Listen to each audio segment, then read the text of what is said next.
saya kaget doa saya diterima oleh Allah. Oh, Masya Allah. Ya. Di Ramadan kemarin, di banyak sujud saya itu, badan saya merinding ini. Di banyak sujud terakhir saya itu minta, terutama di sholat malam itu, ya Allah, kenapa saya kepingin sekali ke Tanah Suci? Karena pertama, keutamaan kita beribadah, kedua, tempat yang mustajab ketika kita berdoa.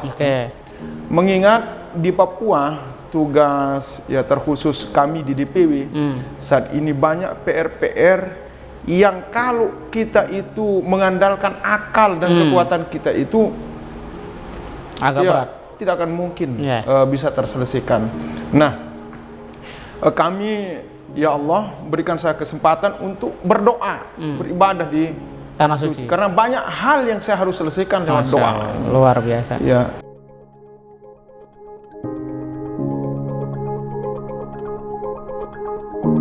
Assalamualaikum warahmatullahi wabarakatuh, pemirsa BMH TV dimanapun berada. Alhamdulillah, semoga sehat selalu untuk kita semua. Dan kita bersyukur dapat bertemu di saluran BMH TV, channel YouTube yang cerdas menggerakkan.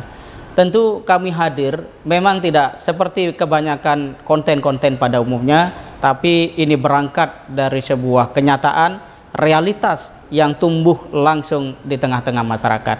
Oleh karena itu, beruntung siapapun yang datang melihat konten ini kemudian dapat menggali kebaikan-kebaikan yang dapat diambil sebagai sebuah sarana untuk menjadi orang yang menyala-nyala dalam kebaikan.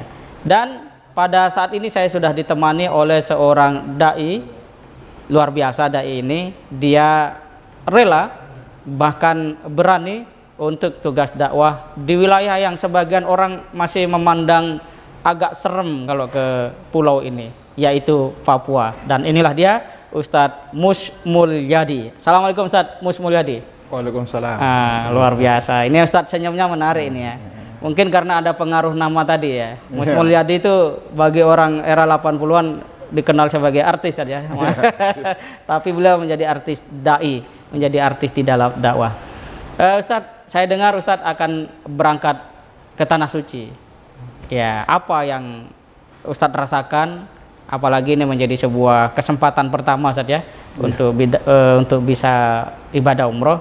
Apa yang Ustadz rasakan dan bagaimana ini menjadi sebuah kebaikan yang juga Allah hadirkan melalui BMH ini? Silakan Ustadz. Baik. Bismillah, Assalamualaikum warahmatullahi wabarakatuh. Waalaikumsalam warahmatullahi wabarakatuh. Terkait umroh yang diberikan oleh teman-teman di BMH ini, awalnya saya kaget. Ya. Saya kaget kenapa? Karena saya kaget doa saya diterima oleh Allah. Oh, Masya Allah. Ya. Di Ramadan kemarin, di banyak sujud saya itu, badan saya merinding ini. Di banyak sujud terakhir saya itu minta, terutama di sholat malam itu, ya Allah, berikanlah saya dua yang saya inginkan. Ya, pertama yang saya minta itu sekolah. Sekolah, alhamdulillah kami direkomendasikan oleh salah satu profesor di Papua untuk masuk ke perguruan tinggi di Jogja, perguruan tinggi Muhammadiyah. Tapi tidak berselang lama, saya kan diangkat jadi DPW PAW itu baru 6 bulan saat itu, 6 bulan. Jadi tidak diizinkan. Salah satunya sama orang tua kita itu di Papua, Murabi. Gitu. Jadi beliau bilang kalau antum pergi, ya saya pergi. Jadi gitu. Yang kedua,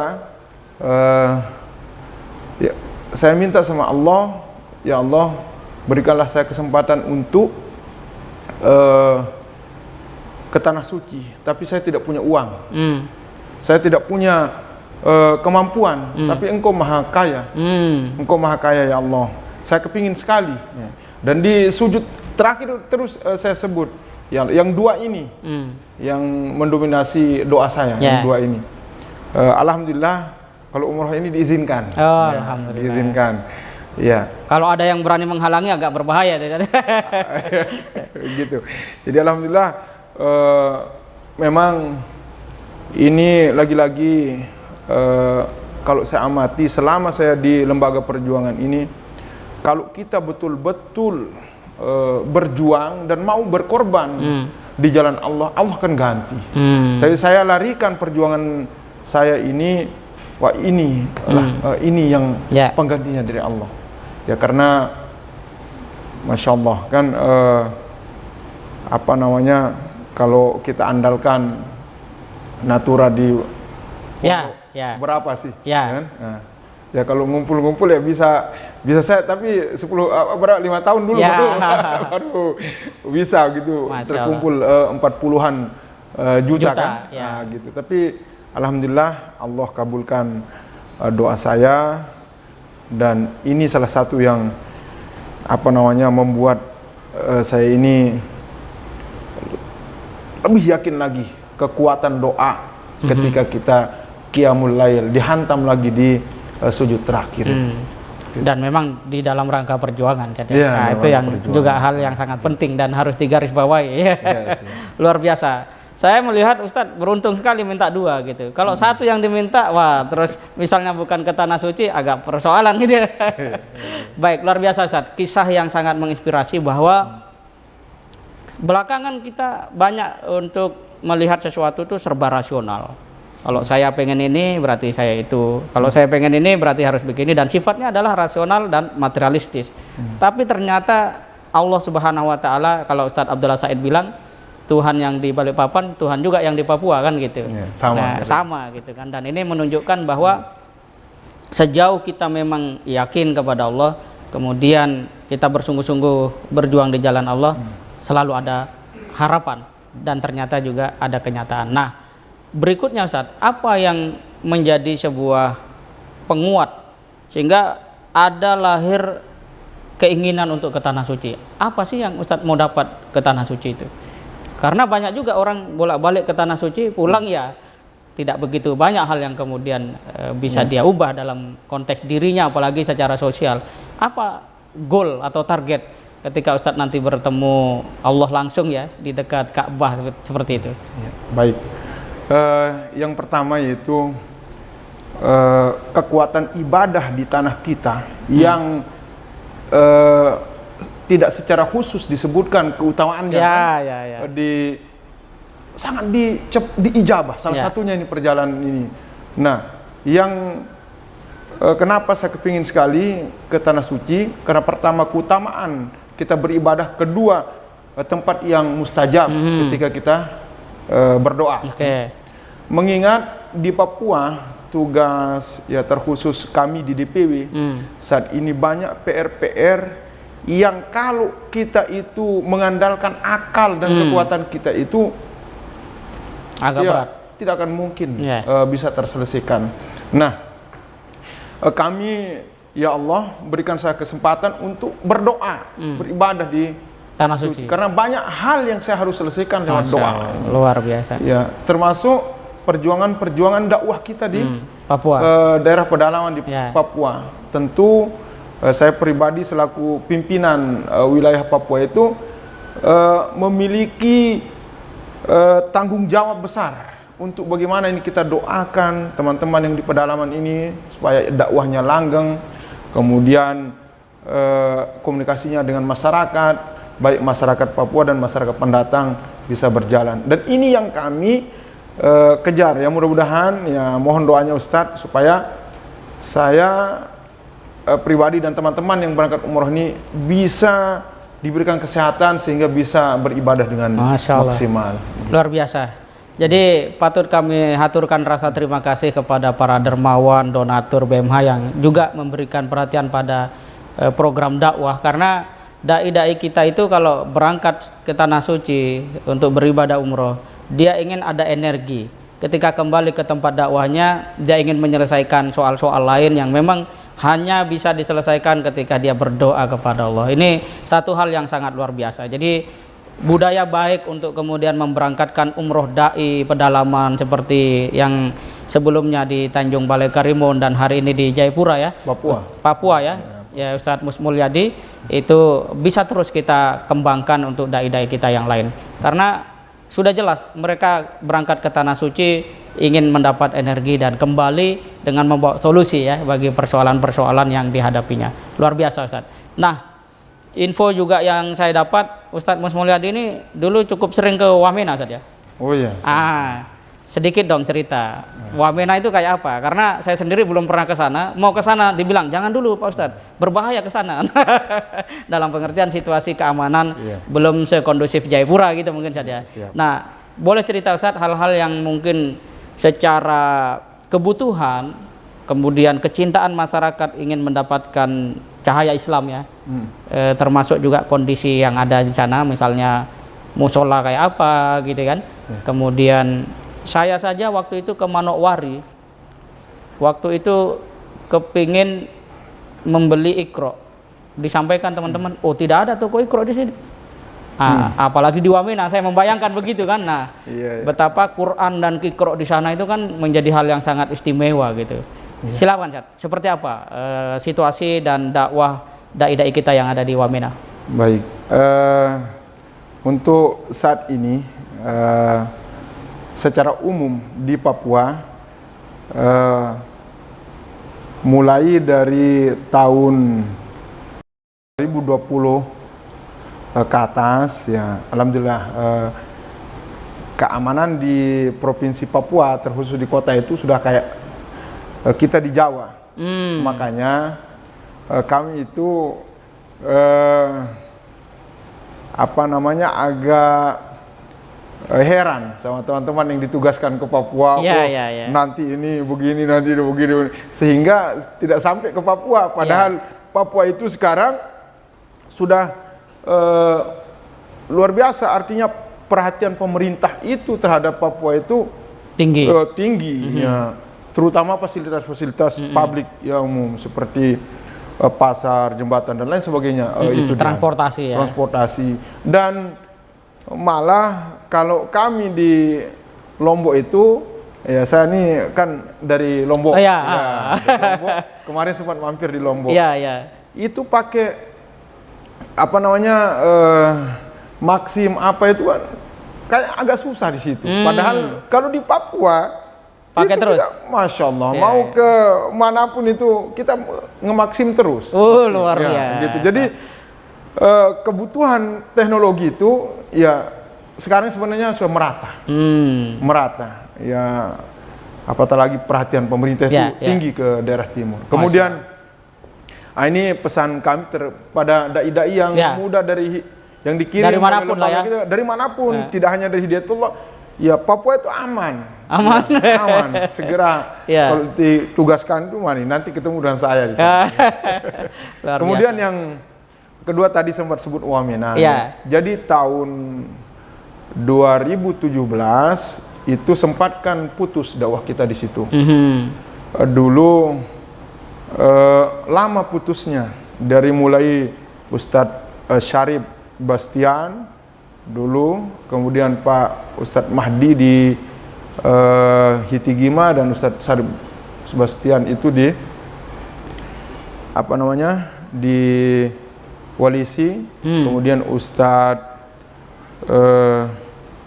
yang bapaknya rektor PUZ sekarang, Ustadz Jamal siapa namanya? Beliau di Woma namanya. Di tahun 2000 itu terjadi kerusuhan sehingga teman-teman dai ini dipulangkan. Demi keamanan. Dipulangkan demi keamanan. Demi keamanan. Itu sempat vakum sampai tahun 2000. Bayangkan, kalau dari tahun 2000 sampai tahun 2017. 17 tahun. Ya, berapa? 17 tahun. Iya, itu vakum. Ya, enggak ada. Setelah itu kami diutuslah, terkhusus saya berdua dengan Pak Ramadan namanya, sama DPW. Ramadan Hilapok. Ya, Ramadan Hilapok. Almarhum ya. Almarhum. Jadi saya ke sana diutus berdua sama DPW saat itu Ustadz Mualimin. Ya. Sempat juga khawatir bagaimana, tapi yang namanya fitrah kan, fitrah manusia itu tetap ya, begitu. Tapi seperti yang antum bilang tadi, terus DPW kita ini kasih semangat, Ustadz Mualimin, intan surullah yansurukum. Jadi tidak usah takut. Ya, Tuhan yang di Jayapura sama juga Tuhan di Wamena ya. Itu beliau bilang.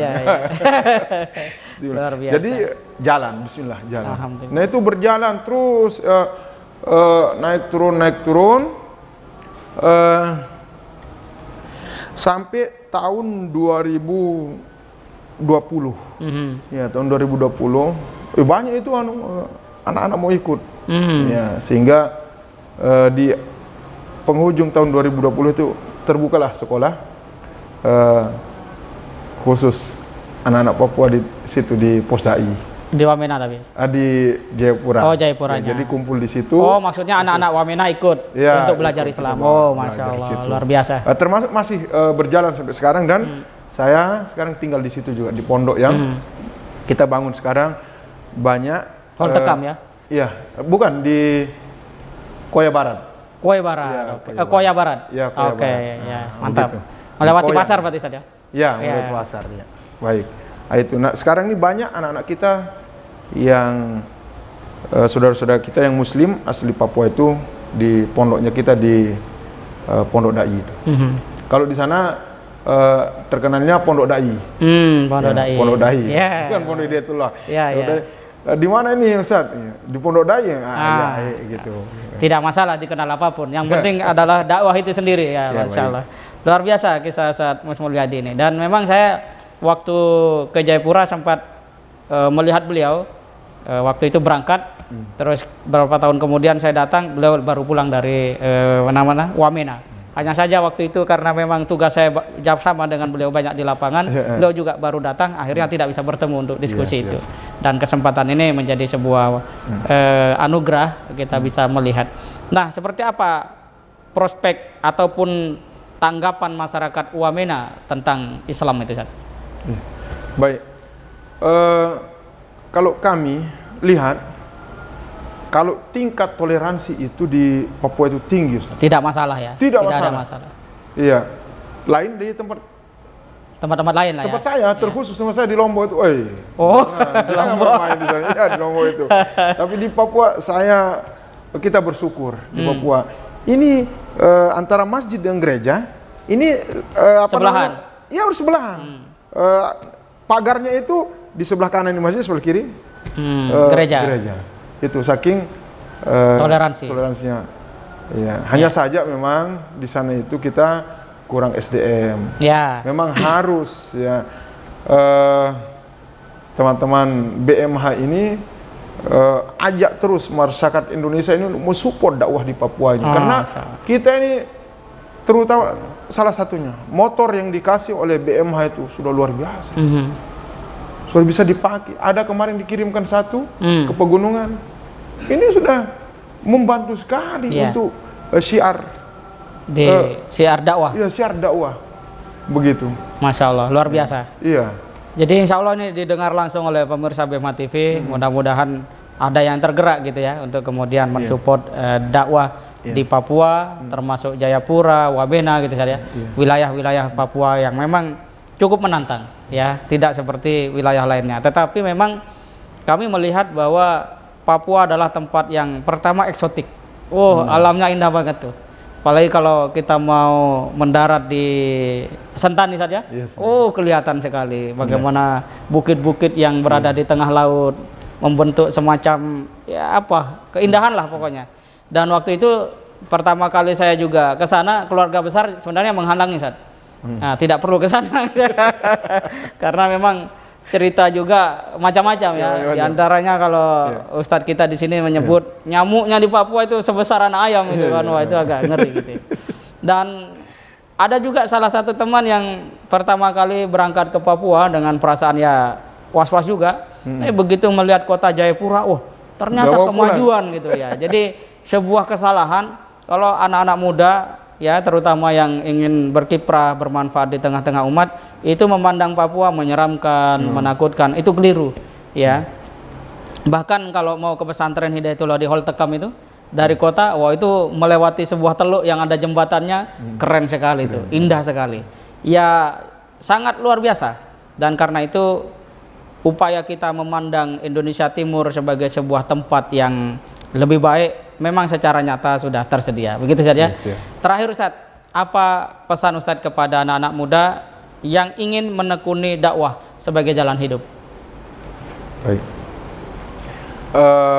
Pesan kami kepada adik-adik yang ditugaskan baik di seluruh tidak hanya di lembaga Hidayatullah, di lembaga-lembaga lain ya, PR kita di Papua ini masih banyak, masih banyak ya, terkhusus para dai. Jadi jangan kita inilah yang dilarang oleh Allah ya. Kita ini belum bergerak sudah lain-lain pikirannya.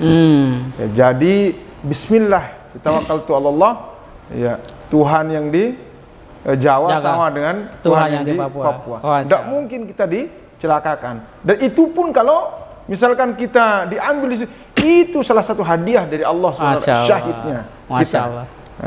Jadi seperti itu. Dan jangan terpengaruh terhadap info-info yang keliru, beredar, yang keliru ya, begini. Nah, ini justru nanti yang membuat niat kita berubah. Yang awalnya kita ini semangat, sudah di-SK-kan, malah tidak mau jalan.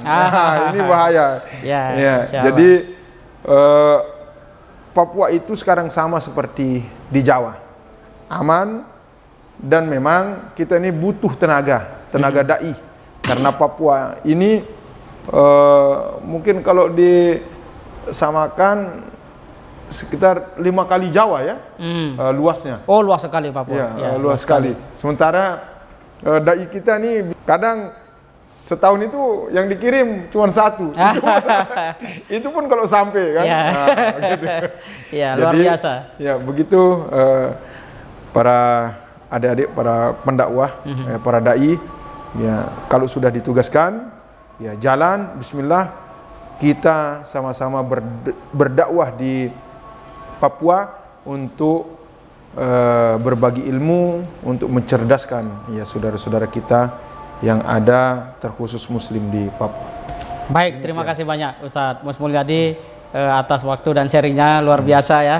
Dan kita mendapati bahwa tugas di Papua merupakan sebuah tantangan tersendiri karena pertama adalah geografi yang begitu luas, kemudian medan yang juga ada laut, ada gunung, dan rata-rata juga masih harus ditempuh dengan udara ya, dengan pesawat, sehingga memang kos untuk dakwah di Papua itu tinggi, jauh lebih besar, juga butuh stamina sekaligus nyali.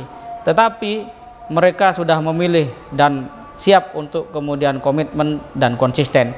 Tugas kita adalah menguatkan kiprah mereka. Tadi Ustadz Mus Mulyadi menyampaikan bantuan sebuah sepeda motor saja itu sudah sangat berarti luar biasa. Idealnya memang umat Islam ini dai-dainya kalau mau dakwah itu sudah helikopter, jet pribadi gitu kan, jet pribadi. Tapi perjalanan masih panjang. Semoga suatu saat Allah berikan ya kebaikan-kebaikan yang seperti itu. Meskipun hari ini dengan yang kita sebut tadi butuh SDM dan seterusnya, sesungguhnya Allah sudah memberi kesempatan kita untuk berkiprah dakwah di Papua. Ya, kita doakan perjalanan umroh Ustadz Mus Mulyadi berjalan lancar dan baik, dan kembali dengan membawa energi untuk memberi solusi, mencerdaskan anak bangsa. Terlebih sudah ada anak-anak dari Wamena yang juga dididik di pondok dai untuk kemudian siap mengenal ajaran Islam, memeluk cahaya kebaikan, dan menjadi insan-insan yang terus komitmen menyebar kebaikan dan kebahagiaan. Kita akan bertemu kembali pada momentum yang akan datang. Mudah-mudahan diskusi atau podcast kami dengan Ustadz Mus Mulyadi membuat kita lebih menyala di dalam kiprah dakwah. Apa yang bisa kita berikan, berikan. Kalau kita bisa mendukung dengan harta, sumbangkan harta kita. Dengan ilmu, mari berbagi. Datang ke Papua, sharing keilmuannya. dengan jaringan, mari kita kuatkan. Dan sedikit dengan like, share, komen, dan subscribe itu juga sebuah kebaikan. Kita jumpa lagi akan datang. Assalamualaikum warahmatullahi wabarakatuh. Waalaikumsalam.